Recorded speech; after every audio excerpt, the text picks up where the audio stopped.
Depuis le 20 mars, nous fin prendre une décision réfléchie et responsable pour appliquer un couvre-feu total. C'est une décision difficile, mais heureusement, la population a coopéré et aujourd'hui, nous pouvons trouver un résultat. Quand nous pouvons gagner nombre de nouveaux cas qui nous peuvent gagner par semaine, nous remarquons que l'épidémie peut stabiliser.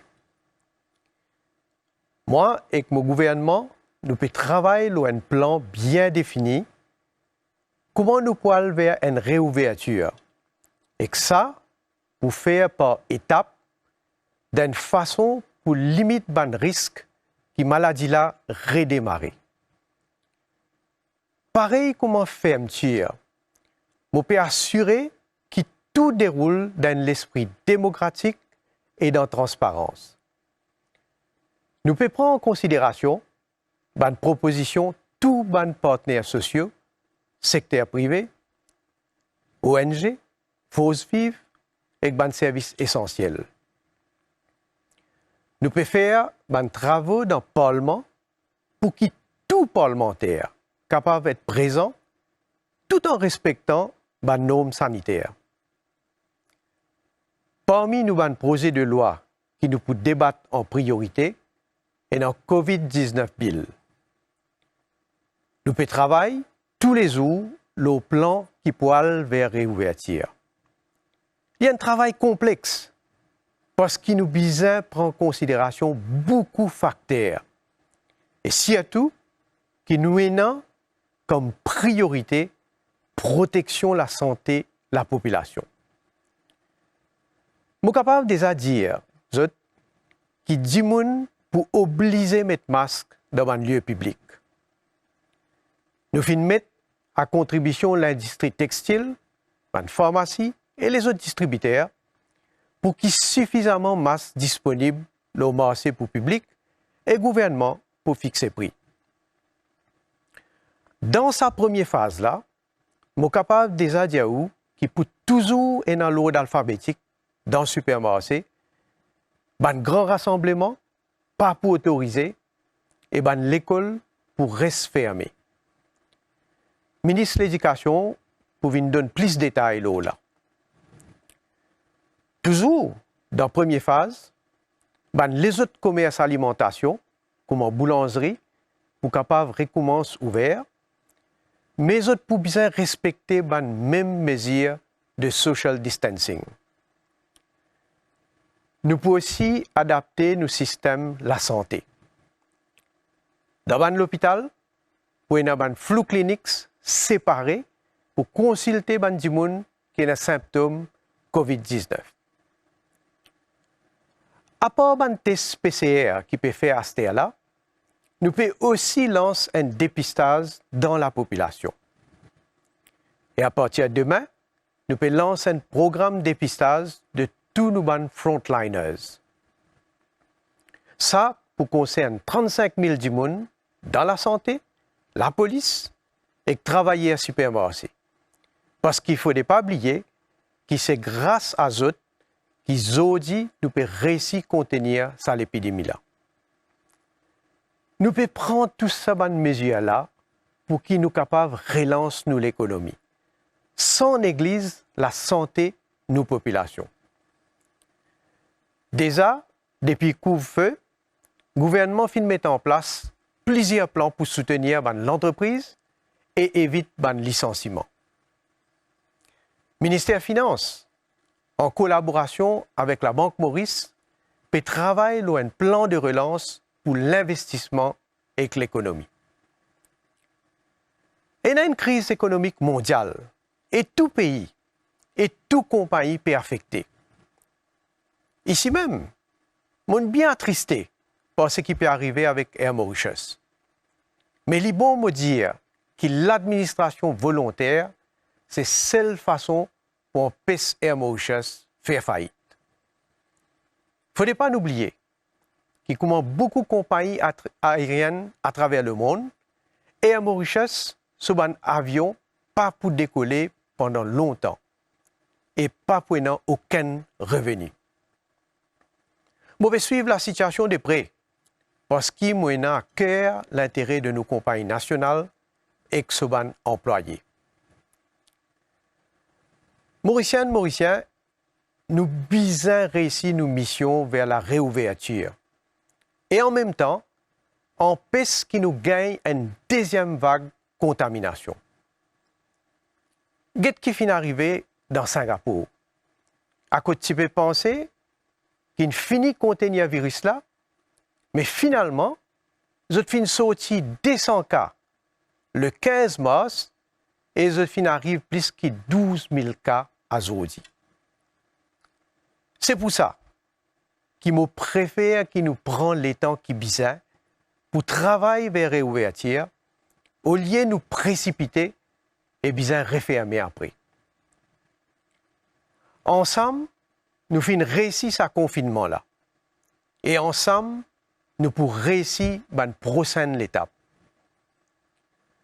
Je lance un appel à la discipline, car c'est le seul moyen pour qu'il nous capables d'appliquer un plan de réouverture qui peut marcher.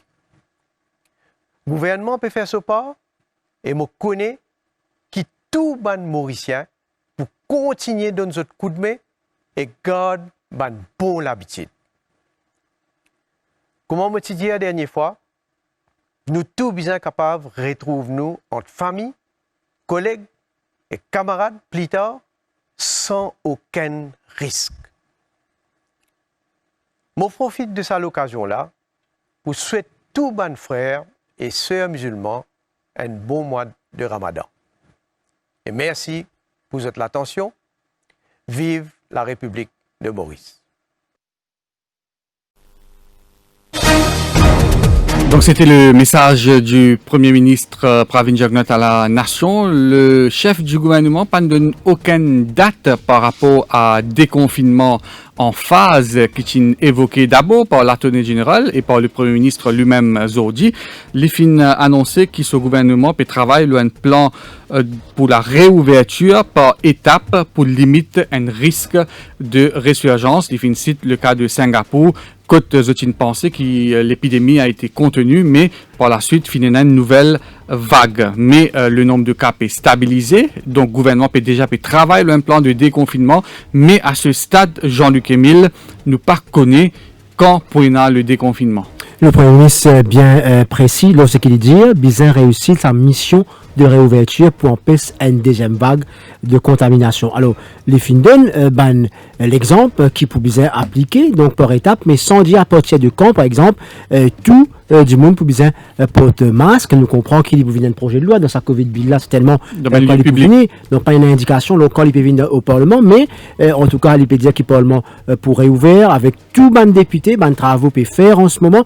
Donc dans Covid bill, c'est tellement pour dans sa partie là, et même si il y a dans le déconfinement, du monde peut toujours payer le supermarché par ordre alphabétique, l'école pourrait se fermer, le rassemblement public donc en grande quantité du monde pas pour capable continuer à faire. Par contre, c'est qu'il peut changer le boulanger pour capable ouvert et donc mais en respectant ce social distancing. À ce boulanger peut donner du pain avant la boutique pour vendre, mais là le boulanger pour capable ouvert pour une flou clinique séparé de l'hôpital et à part test PCR donc dépistage pour faire un plus grand volume par rapport à le personnel de santé, la police et l'employé du supermarché qui concerne autour de 35 000 frontliners. Oui, dépistage ciblé pour les frontliners, au Finjali, donc l'école reste fermée, puis il n'y a aucune date qui peut annoncer par rapport à la réouverture de l'école. Nous comprenons pas pour de sitôt.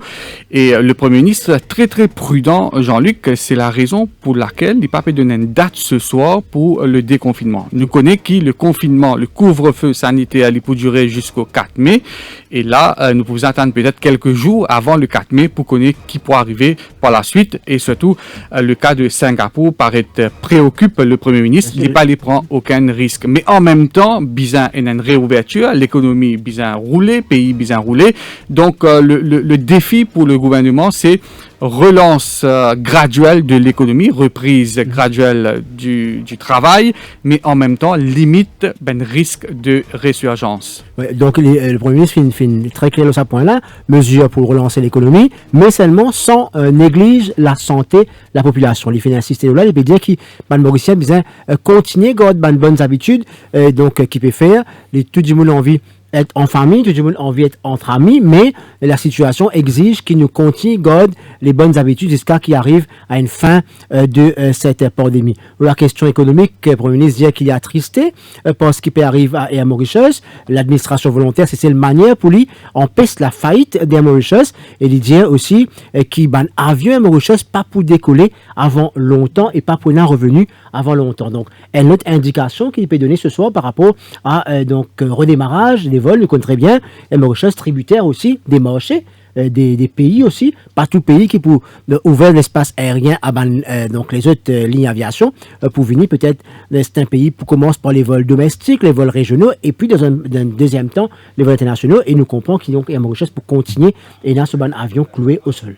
Une autre date qui nous peut attendre et nous pas gagner ce soir, Jean-Luc, c'est la date de la reprise des travaux parlementaires. Le COVID-19 bill en préparation, le Premier ministre pas dire quand le Parlement peut reprendre, mais il donne une indication tout de même, il dit qui tout parlementaire pour capable présent pour cette séance et dans les travaux qu'il peut faire au sein de l'hémicycle, d'après mon renseignement, pour un certain député qui occupe galerie publique et ça pour capable permettre ben parlementaire observe ça qu'on appelle le social distancing. Alors pas de date pour la reprise du Parlement, pas de date pour le déconfinement. Pour la rentrée scolaire aussi. Hein? Oui, et nous pouvons attendre la semaine prochaine. Peut-être nous capables de gagner une indication, le communiqué Conseil des ministres, mais si le Premier ministre n'a pas donné aucune date, je doute fort qu'il nous pourrait gagner une indication, le communiqué Conseil des ministres. Et donc, nous pouvons attendre encore. Alors, seule annonce... quelques indications donc, du Premier ministre par rapport à le port du masque, ça rendu obligatoire dans le lieu public. Oui, dans le lieu public. Ça, dans le cause aussi, les transports en commun aussi, donc, côté public. Exactement. Porte le masque. Ben, voilà, donc voilà pour cette annonce du Premier ministre ce soir. Merci Zoutfine suivre nos éditions spéciales. La suite des émissions, c'est avec Tia.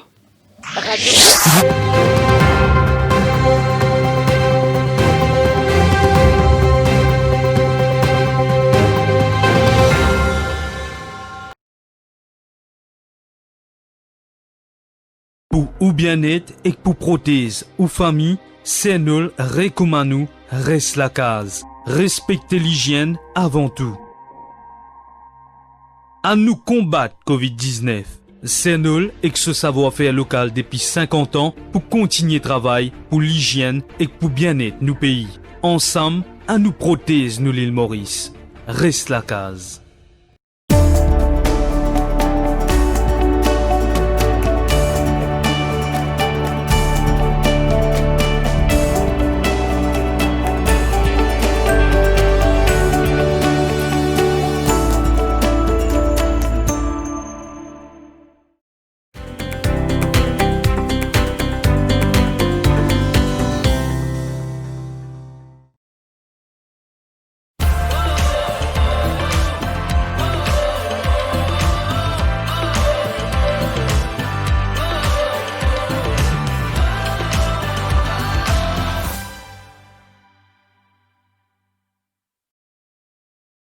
Pride Group of Companies, spécialiste en construction, rénovation et fabrication de l'acier hydroponique. Pride Group of Companies offre un service de plomberie, faux plafond, carrelage, électrique et tous travaux en métal. Elle est aussi importateur et distributeur de tuyaux et tubes galvanisés. Pour tout renseignement, contactez Pride Group of Companies.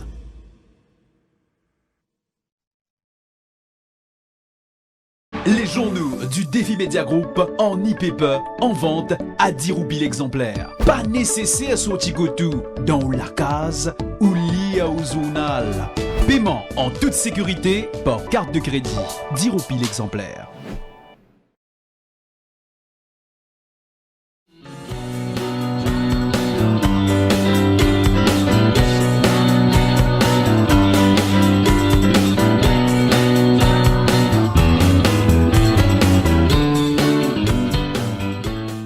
L'équipe L'équipe d'Eli Hanson se dévoue jour et nuit pendant le confinement pour rassurer, accompagner et soutenir les familles endeuillées. Rendre un dernier hommage à l'être cher est très important. Les précautions sont prises pour la sécurité des employés et des Mauriciens. Les décès du Covid-19 sont gérés par le gouvernement pour éviter toute contamination. Bonjour à tous. Depuis le début de la crise du Covid-19 à Maurice, toutes les équipes à Welkin se sont mobilisées pour assurer la sécurité de nos patients et de notre personnel soignant. Nous avons mis en place des protocoles spécifiques pour réorganiser le parcours des soins. Nous procédons à un contrôle systématique de toute personne entrant dans l'hôpital, que ce soit pour une simple consultation médicale ou pour une admission. Ce contrôle s'applique également à notre personnel médical et non médical et consiste en, premièrement, une désinfection des mains, deuxièmement, une prise de la température et troisièmement, la mise à disposition et le port obligatoire du masque. Pour tout individu se présentant aux urgences, le dépistage se fait dans une structure externe à l'hôpital, spécialement créée pour lutter contre la propagation du Covid-19. Au sein de cette structure, vous serez pris en charge par notre personnel médical qui dispose de tous les équipements nécessaires pour identifier les cas suspects de Covid-19. Tout cas suspect est immédiatement isolé et pris en charge selon le protocole Covid-19. Pour tout autre patient, une fois ce dépistage effectué, vous serez redirigé vers les équipes appropriées et prises en charge selon vos besoins. Au-delà de ça, nous mettons tout en œuvre au sein de l'établissement pour assurer la santé de tout un chacun. Les espaces sont régulièrement désinfectés et les règles de précaution, dont le social distancing, respectées. Nos équipes ont été formées pour faire face à cette pandémie et garantir la meilleure qualité de soins possible. Nous comptons sur votre coopération pour lutter ensemble contre la propagation du virus. N'oubliez pas qu'aujourd'hui, plus que jamais, vos actions peuvent sauver des vies.